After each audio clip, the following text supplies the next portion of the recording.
Hey loves, welcome back to my channel. Today guys, I'll be checking out Piers versus Makhaila Peterson, and this is the full interview and I'm super excited for this. And without much ado, let's see what this video is all about. Well, I'm joined now by Makhaila Peterson. Makhaila, lovely to see you. So I interviewed your dad, Jordan Peterson. Let's get that out of the way quickly. What's it like being Jordan Peterson's daughter starting? Well, it's opened a lot of doors, I think, that wouldn't have been open to me. So that's one thing. I love her honesty. It's extremely dramatic. It's somewhat stressful. Ever since he went viral in 2017, our lives have just been turned completely upside down. Wow. So I was reading an article earlier about how Jordan gets on TV and cries about being famous. And I used to look at celebrities and think, oh, if they're complaining about fame, what are they complaining about? You have money and opportunity, like stop it. But the amount of stress that also comes with that, I think, is hard to understand unless you experience it. Had a huge impact on him, on your family, on you, everyone, right? Yeah, it's been wild, but I can't complain about the opportunity. I mean, I've taken advantage of that as much as I can. Well, you become a big star yourself. When I tell people I'm interviewing you, young people are like, oh, wow, that's great. You've got nearly 1 million subscribers to your YouTube channel. You're doing these huge numbers on social media. What is it about you? It's not just because you're Jordan's daughter. There's something else. What is it you think that's really grabbing people's attention? Well, I hope that I'm telling the truth. I don't really care what people think of me. And I think my health story also influenced a lot of people because there's so many chronically ill people. And so I brought a lot of people into the personal aspect of that. And then I guess I'm a fairly disagreeable female, which I think is attractive to some people. But I would find that quite agreeable. I'm polite, and it depends. We might agree on a lot of things, so that might be it. We probably agree with more than you think. Just for those who don't know your health story, very quickly, tell me what happened. I had juvenile rheumatoid arthritis since I was 2. I was diagnosed when I was 7, and then my health just went downhill. So I was depressed. I had chronic fatigue. My skin was a mess. I was on like 8 medications, and I couldn't function. I couldn't get out of bed. And when I was 22, I decided the medical system wasn't helping me. I'd had my hip and ankle replaced. I'd had years of being on painkillers and things. Through a lot. And so I took it into my own hands. And that was when I was 22 when I realized that if you have issues in your life, nobody other than you is going to fix them. And I used to go to the medical community because that's what I'd learned to get help, and that wasn't working for me. So I started to delve into diet. I went back to school for a biomedical degree, which I didn't end up finishing. I did a couple of years of that. And I started delving around in diet. So long story short, I ended up only eating meat, which I think is also kind of what helped people start following me because they're like, what's this weird all beef woman up to? How long did you do that for? I'm still on it. So and you literally only 6 years. You only eat meat still? Yep. Talk me through a day's diet then. Strip loin steak. That's so you wake up in the morning. What do you have for breakfast? Strip loin. What do you have for lunch? Strip loin. What do you have for dinner? Sometimes strip loin in soup. And dinner, same? Yeah. So you have 3 steaks a day. Yeah. I would change it. If I could, but as soon as I add anything back in, there's still some underlying crazy autoimmune problems. Anytime I add anything back in, I get arthritis. You have no vegetables or anything? You just nope. Nothing, just a steak. Yeah. Do you have any sauce? No. I mean, it's kind of fascinating. How long have you done this? 6 years? Yeah, 6 years in December. You look like you're bursting with good health. I mean, what do the experts say about this? Depends on the experts, but mostly, you should have died by now is usually the reaction I get. But do you oddly feel healthier than you've ever felt? Oh my gosh. As a teenager, I told you, I couldn't get out of bed. Yeah. And I had my hip and ankle replaced. I couldn't walk. Wow. So, my baseline was nearly dead. Right. So compared to that, I feel great. Do you I'm actually not depressed anymore. like steak, or are you now sick of it? If I had to live off of only one food, it would be New York strip loin. So at least there's that, right? And if you go to a restaurant, you just have steak? Yeah, just with salt. Just with salt? Just with salt, yeah. I mean, I love a steak with salt, but 3 times a day, every day, 7 days a week? The alternative is worse. So that's why. Do you drink alcohol? I do sometimes. You can have a nice glass of wine. That puts a bit of a skew on the diet because they're like, oh, you can only eat meat, but you can have some vodka.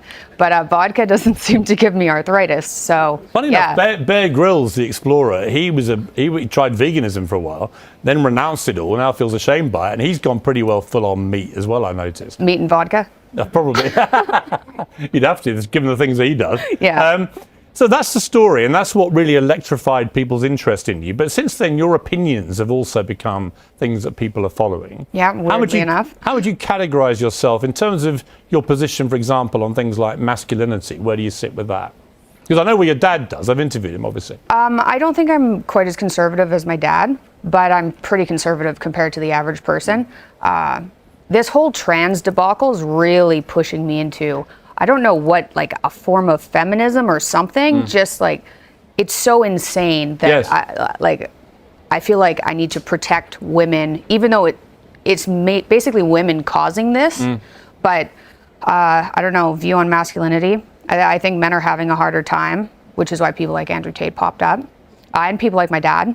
Yeah. And there's no doubt, I mean, when I walk around, having interviewed both Jordan Peterson and Andrew Tate, the number of young boys, like late teens, early 20s, that come up to me about those interviews, months and months, sometimes a year later, and wanting to talk about them, really curious what I thought of them and what I feel about that. It showed me there's a lot of young men who are wandering around kind of aimlessly and wanting direction.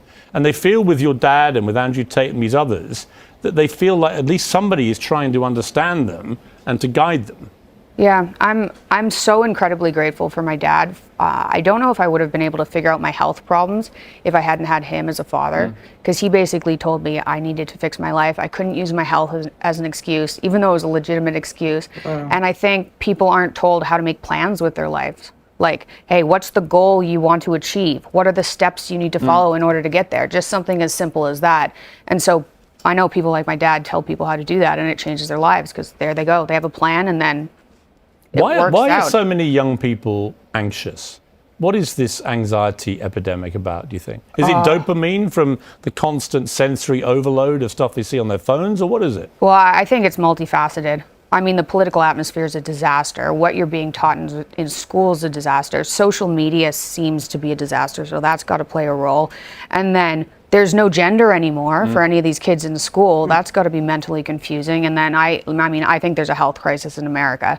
I think I was one of the people that got hit by that. So I know that the health crisis is impacting people's mental health. Probably exacerbated by the COVID pandemic. Oh my gosh, yes. It separated people. It created a lot of loneliness. A lot of people. It made it worse, right? Yeah.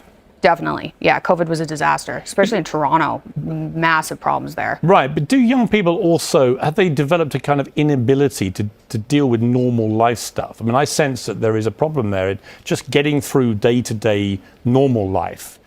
A lot of young people are struggling. Why? I don't think that they think they have control over anything. I think they're taught in school that they don't have control over the government, they don't have control over their lives. So if they're dealt a bad hand of cards, then there's nothing they can do about it, and then they get resentful and hopeless, which is why people like my dad, I think, have gotten famous, because it's like, no, you do have the power to change your life. You just need to make a plan, and you have to stick to that plan. You have to work on it.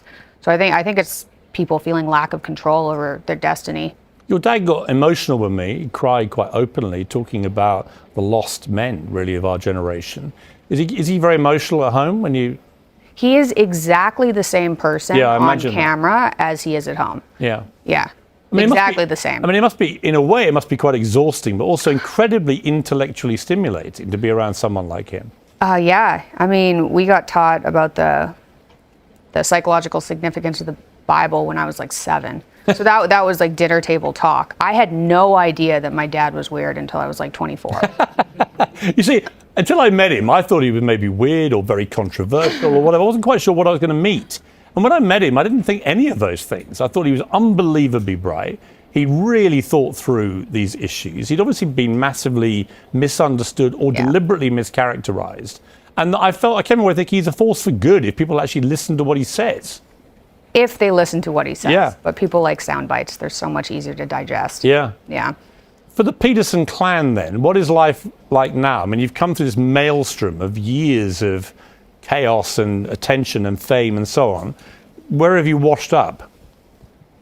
we're still kind of in the middle of it, but I think we're more emotionally resilient. So when articles used to come out about my dad, they used to hit him really hard. Like a New York Times article would come out, somebody would come into our house, pretend to be all friendly, and then boom, this negative article. That was really hard. Every single time that happened, it was a catastrophe.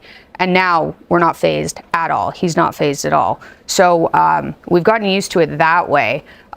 But I don't think the controversy stopped. Like, where there's definitely more people. This is one thing that's weird that happens when you have money, is people come after you. I didn't realize, I'd heard about that, but I didn't realize that happened. So we're dealing with that in like 4 different ways.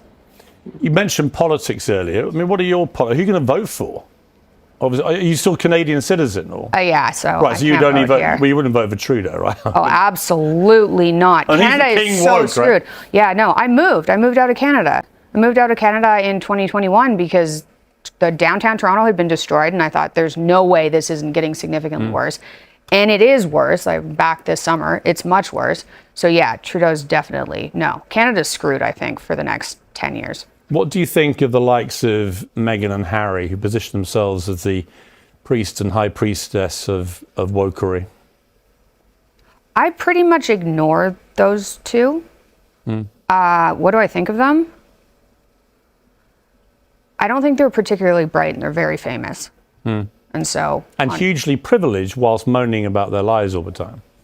So I don't think it ever flies with the regular public, right? Yeah, precisely.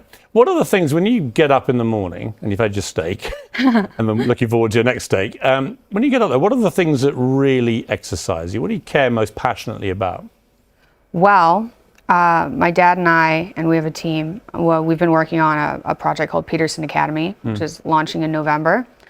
I think that's probably my passion right now. And what's it really, at its essence, what's it about? Well, I went to university. I took 4 years. I took 2 half degrees, and it was woke in 2012. And so I was paying for courses that were taught through a feminist perspective, and it really pissed me off. And I know that the average university degree now in America costs students between $100,000 and $200,000. And it teaches them to hate their country, that they have no control over their lives, and doesn't set them up for jobs. And so we thought, hey, we have access to the top professors across the world.